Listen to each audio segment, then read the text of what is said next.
translation. Of the different processes recommended for disentanglement from material life, the one personally explained and accepted by the Supreme Personality of Godhead should be considered all perfect. That process is the performance of duties by which love for the Supreme Lord develops. Purport. Among the linking processes that elevate one from bondage to material contamination, the one recommended by the Supreme Personality of Godhead should be accepted as the best. The process is clearly explained in Bhagavad Gita, where the Lord says, Sarvadharman prityaja mam ekam sharanam vraja. Abandon all varieties of religion and just surrender unto me. This process is the best because the Lord assures, Aham tvam sarvapapevyo mokshayishyami ma sucha. I shall deliver you from all sinful reaction, do not fear. There is no need to be worried, for the Lord himself assures that he will care for his devotee, and save him from the reactions of sinful activities. Material bondage is a result of sinful activity. Therefore, since the Lord assures that he will dissipate the results of fruitive material activities, there is no need to be worried. Don't worry. This process of understanding one's position as a spirit soul and then engaging oneself in devotional service is therefore the best. The entire Vedic program is based on this principle, and one can understand it as recommended in the Vedas. Yasya deve para bhaktir yata deve tata guru tasyaite katita hyartha prakashante mahatmana. Unto those great souls who have implicit faith in both the Lord and the spiritual master, all the imports of Vedic knowledge are automatically revealed. Shvetashvatara Upanishad. One must accept the pure devotee, the representative of God, as one's guru, and then offer him all the respects one would offer the Supreme Personality of Godhead. This is the secret of success. For one who adopts this method, the perfect process is revealed. In this verse, the words Yair Anjasa Rati indicate that by offering service and surrendering to the spiritual master, one is elevated to devotional service. And by performing devotional service, one gradually becomes attached to the Supreme Personality of Godhead. Because of this attachment to the Lord, one can understand the Lord. In other words, one can understand what the Lord's position is, what our position is, and what our relationship is. All this can be understood very easily by the simple method of Bhakti Yoga. As soon as one is situated on the platform of Bhakti Yoga, the root cause of one's suffering and material bondage is destroyed. This is clearly explained in the next verse, which gives the secret of success. Well, that's the next verse. We're not reading the next verse. That you have to wait till tomorrow to hear what the secret of success is. Tatropaya sahasranam ayam bhagavato rita yarishvare bhagavati yata yair anjasa rati. Of the different processes recommended for disentanglement, from material life, the one personally explained and accepted by the Supreme Personality of Godhead, should be considered all perfect. That process is the performance of duties by which love for the Supreme Lord develops. So I think we're in the right place, because this is where this practice is going on, right? The chapter is called What Prahlad Learned in the Womb. Imagine, if you will, maybe you don't want to, but imagine some years ago when you were going to school. Maybe you don't want to imagine that. Maybe you're trying to forget that. Anyone here did not go to school? No, we have all been so unfortunate. So imagine that while you're in school, in the classroom, the teacher is teaching whatever they're teaching, geometry, which I'm sure was everyone's favorite subject, or history of England, thrilling topic, whatever it was. And then there's a break, and during the break the teacher goes out for a smoke break, whatever. And then one of your classmates stands up and says, I have something I want to share with you. Of course, in some classrooms, the mood might be that we would hoot that classmate down. Who do you think you are to tell us something? And one might expect that to have been the mood amongst Prahlad's friends, his classmates, considering that he was and they were all of the same class, namely Daityas, demons. And demonic mentality tends to be quite proud, and one would think that having such a proud attitude, they would not be very interested to hear from Prahlad. Fortunately for them, and fortunately for us, they were willing to listen. They were quite eager to listen. As Prahlad told them, how did he begin his advice? Kaumaram acharet pragyo, dharman bhagavataniha, durlavang manushang janma, tat api adruvam artadam. Here we are, little children. He's speaking to small children, and he was himself a small child. And he's saying, here we are, small children, and now is the time to take up Krishna consciousness, spiritual life. No, the children would say, now is the time to play. And Prahlad says, he uses a kind of logic of subtraction. He says, we spend half of our life sleeping. Maybe he was exaggerating a little bit, although for some people maybe it wasn't an exaggeration. When he said we sleep 12 hours a day, maybe the demons were sleeping 12 hours a day or more. Children sleep, yeah, that's true. Children sleep So he says half of our life is gone just in sleeping. Add to that we're wasting our time as small children, playing. That's kind of a waste. Then we grow up, we become teenagers. That's a real waste of time, pursuing what we do as teenagers. At least that was my experience. And then we go into, pursuing economic development, having a family, and so on. How much time is spent in that?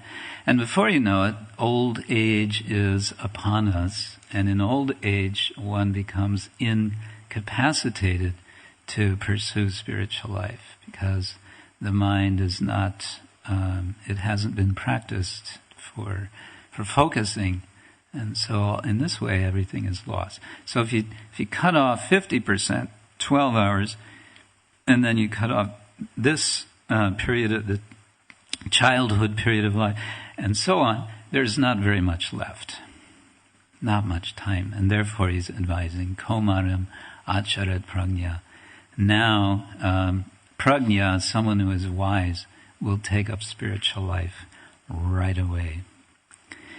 And after he elaborates on all of these points, in the end, his friends say, hey, Prahlad, where did you learn all this stuff? Shanda and Amarka haven't been talking about this. They've been teaching us about politics and diplomacy and economics and all these boring topics, and now you're telling us something we've never heard before. Where did you get this? You haven't been watching television, have you? No, we wouldn't get it on television. So then he says, I'll tell you where I got it. I got it from my guru. My guru, Narada Muni. Narada Muni, we haven't seen any Narada Muni around here. He's not allowed to come into the palace. He has, what's the word? He's excluded. He's forbidden entry. So where did you get all this? And then he tells the story. We all know how Prahlad, in the womb of his mother, is hearing all of this. Now, we may, if we're a little skeptical, think, how did he understand? First of all, he's not even born yet. How is he going to understand Narada Muni speaking, presumably Sanskrit? Even if he were speaking a vernacular language, how is he understanding? Somehow or other, he's understanding. And not only is he understanding, he's remembering. Which his mother is unfortunately not, because she is distracted.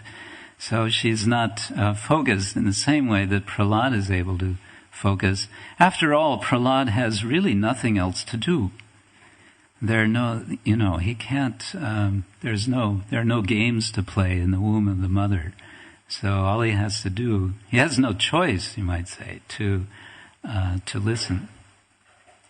Now, most of us, at the moment of birth, what happens? Despite whatever resolve we might have had in the womb, Bhaktivinoda Thakur says that in his song Jeev Jago, he says, what's the second line? Bulia rohile to me. Oh, the first line of that. He says, Bhajibo bolia eshe shangsharabhitare. Bhajibo, I will worship.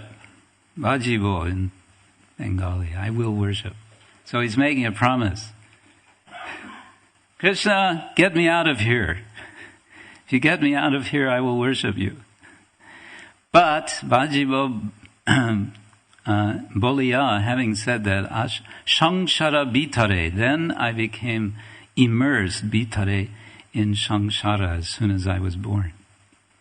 That's what takes place. That's what happens to all of us. Bulia rohile tumi avidyara bore, and so I was absorbed in ignorance. Not with Prahlad. Prahlad was able to remember the instructions of Narada Muni. And there's an interesting sort of footnote to all of this, and that is, if you study different religious traditions of the world, especially more tribal traditions, African initiation rites and things like that, almost invariably there will be, in the course of the ritual, the person or persons being initiated have to spend some time away from the community. And sometimes they are required to go into a condition of some sort of darkness. They may have to go to the forest for some time, or they have to, sometimes within the ritual itself, they'll be covered up as if in the womb. In fact, there's Vedic ritual of that sort as well. The idea being it's a kind of rebirth, right? We say that initiation is a second birth. And so that's the case not only in the Bhagavatam, but it's the case throughout the world. Prahlad is, in effect, getting initiated. As he's taking birth, he has become initiated. And he will remember, of course, and he will continue to not only remember the instructions, but from whom he received these instructions, so that in his prayers, after everything is over, after his father has been dispatched by Nrsingadev, he'll offer prayers to Nrsingadev, one of which is a remembrance of his guru, of Narada Muni, and an expression of his thankfulness, his gratefulness to Narada Muni. So he is coming out of, or through the process of initiation, one is coming out of a state of what is called liminality. To be in a liminal state is to be betwixt and between, to be neither here nor there, to be somewhere dislocated. You are put outside of society. And then, after initiation, you return into society again as a new person, as a reborn person. So that initiation is, in effect, being described in a very unusual sense. And we might say also, Prahlad was in a very, very unusual classroom. He was in the womb of his mother. Strange venue in which to learn. But on the other hand, perhaps an ideal venue, because there's nothing else to do. So he's explaining to his classmates, this is how I learned, and this is what I learned. And he's coming now toward the later part of this chapter to the conclusion of his instructions. And he's basically saying, therefore, let's surrender to the Lord. Tatrupaya sahasranam ayam bhagavatodita. Upaya sahasranam. Upaya is a popular word amongst Buddhists. You'll find a certain amount of vocabulary in our literature, which is also used by Buddhists. Upaya, what does upaya mean? Anyone know? Anyone remember? Upaya means solution? Yes, well, it can mean that. Here Prabhupada translates it as process. It can also mean means. So the means by which you do something. There's upaya and there's upeya. And that which is to be accomplished is the upeya. And the upaya is how you get it. So remember, in the very beginning of the Bhagavatam, the sages of Naimisharanya are asking, headed by Shonaka, they're asking Sutta Goswami, there are so many processes. Please boil it down for us. Tell us what's the essence. What's the thing to be done? There's so much literature, so much shastra, and we don't have that much time. Parikshit Maharaj, actually the sages had a lot of time, but Maharaj Parikshit had very little time. Give me the essence.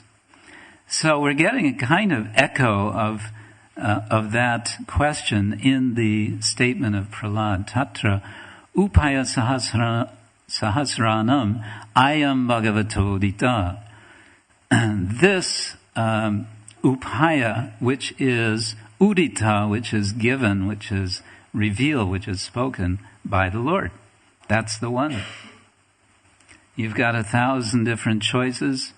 What should you do? Well, how about ask the Supreme Personality of Godhead? Which of course is what Arjuna does. Arjuna decides that's the best thing to do, and on the battlefield he asks Krishna, what should I do? He didn't have 1,000 choices, he had a couple of choices. Should I fight? Should I not fight? Krishna told him, you should fight. But then he explained also to him why. Tatropaya sahasranam ayam bhagavatodita. Take that one which is supplied by the Lord, and as a result, dedicating yourself to the Lord, you will become attached to the Lord. Rati, yata, yair, anjasa. When will you become attached to the Lord? Anjasa.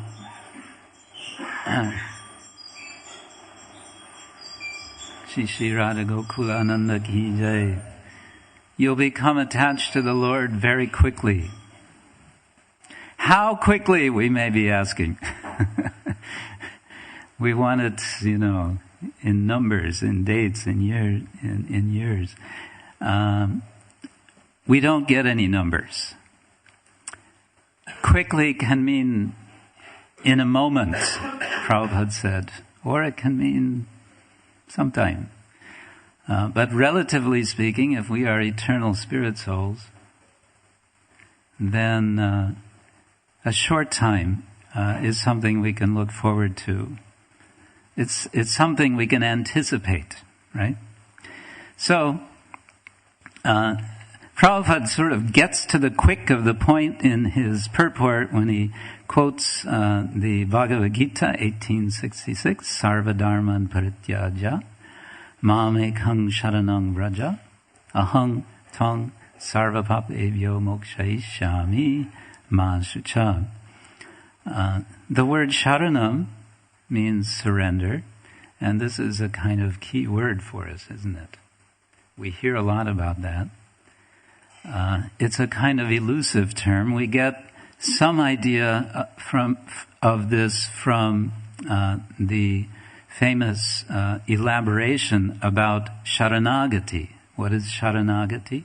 Anukulyasya sankalpa, pratikulyasya varjanam. Okay, we should accept what's favorable, we should reject what's not favorable.